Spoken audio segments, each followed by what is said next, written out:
Vamos a imaginarnos por un momento las calles de la España de hace siglos, cuando caía la noche. Silencio y de repente el sonido de latigazos y rezos. Hoy nos metemos de lleno en el mundo de las cofradías penitenciales, unas hermandades que estaban unidas por la devoción, por la caridad y sí, también por la sangre que se derramaba en público.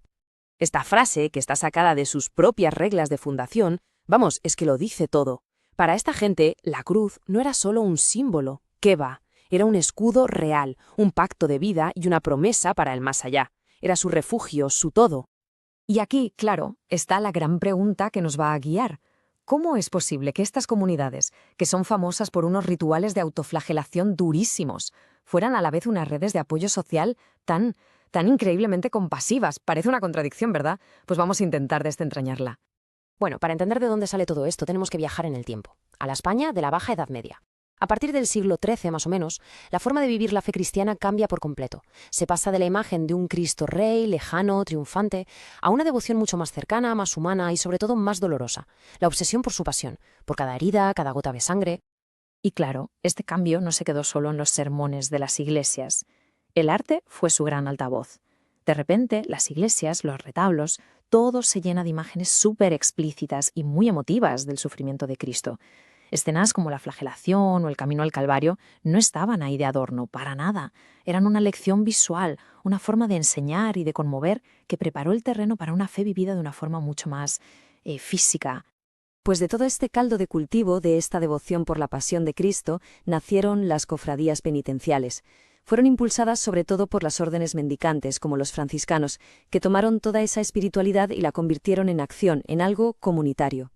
Pero ojo, que no eran un gremio más. Lo que las hacía diferentes, su rasgo clave, era la imitación física del sufrimiento de Cristo.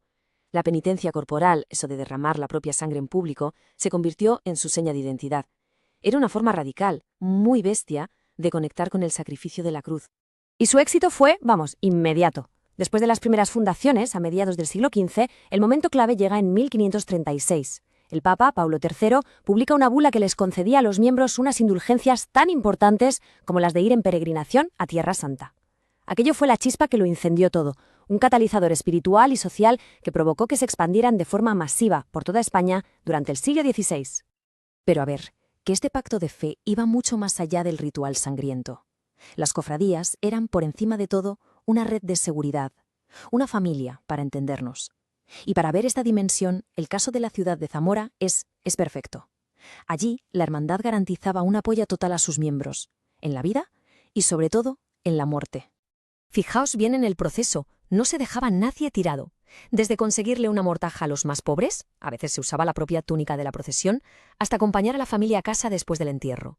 La comunidad se hacía cargo de absolutamente todo, asegurándose de que cada hermano tuviera un final digno. Y esto que leemos aquí es sencillamente asombroso. La caridad de la hermandad en Corrales en Zamora llegaba hasta el punto de hacerse cargo de los ajusticiados. Se obligaban a sí mismos a reclamar el cuerpo de un hermano que había sido ejecutado para darle sepultura como a cualquier otro. Esto nos muestra una solidaridad que iba más allá del juicio de la sociedad y de la ley. Impresionante.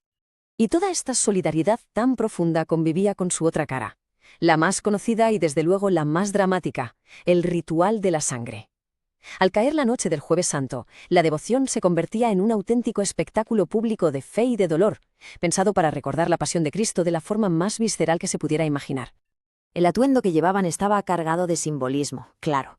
Era una simple túnica de lienzo blanco con la espalda al aire para recibir el castigo. Se tapaban la cara para que nadie lo reconociera, porque la penitencia era un acto de humildad, no de orgullo. Y descalzos, con los pies en las piedras frías, cada paso era un recordatorio del camino de Cristo hacia la cruz. Ahora es importante saber que no todos los hermanos participaban igual. La procesión tenía, digamos, dos almas. Estaban los cofrades de disciplina, que eran los que se azotaban, y luego los cofrades de luz. Estos últimos, que a menudo estaban exentos por edad, por enfermedad o por ser clérigos, cumplían su penitencia llevando grandes velas, iluminando el camino como un símbolo de la luz de la fe en la oscuridad. Pero claro, todo este mundo de fe medieval iba a chocar, pero de frente, con una nueva era, la Ilustración. El famoso siglo de las luces trajo una forma de pensar mucho más racionalista, que veía a estos rituales con un desprecio absoluto. Esta cita del intelectual Meléndez Valdés lo resume perfectamente. Para la élite ilustrada, estas procesiones eran reliquias bárbaras, pura superstición y una fuente de desorden público. Sencillamente ya no encajaban en su visión de una religión más racional, más ordenada. Y de nuevo, Zamora es protagonista. Pero esta vez para marcar el principio del fin. Incluso antes de que el rey Carlos III prohibiera estas prácticas en todo el reino, el obispo de Zamora, Antonio Jorge Galván, se adelantó. En 1768 abolió la disciplina pública en su diócesis.